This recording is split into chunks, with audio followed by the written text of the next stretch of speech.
So like one of the first memories that I can come across is like this was my Stonewall moment, and I think it's one of the first memories that I come across because it's also a memory that I continually return to, right? And so to me, that like marks it as very significant.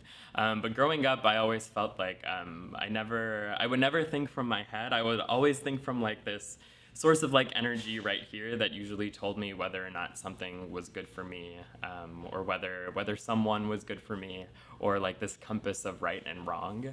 And I remember that there was a girl in my class, this was early on in high school, who was about to have a kidney surgery, right?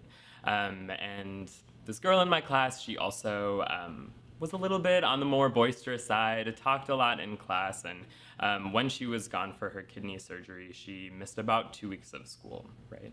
And there was a moment where the teacher started talking about this girl and her not being there, in a way that was very unkind, right? It was like saying, well, like we don't have to hear this anymore, we don't have to hear that anymore, talking about like the classroom atmosphere almost being better because this individual wasn't there.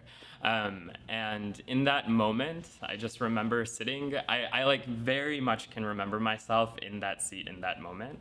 I was sitting all the way on the right side corner of her class in the back row, and I remember my like foot just tapping as she was saying all this. And then I remember looking down at my bag and thinking to myself, I don't actually have to be here right now. And I picked up my backpack and I looked her in the eye, and without saying anything, you could tell that there was a connection made between us, that she understood why I was leaving, and that she probably couldn't stop me because of that reason. And I left her classroom, right?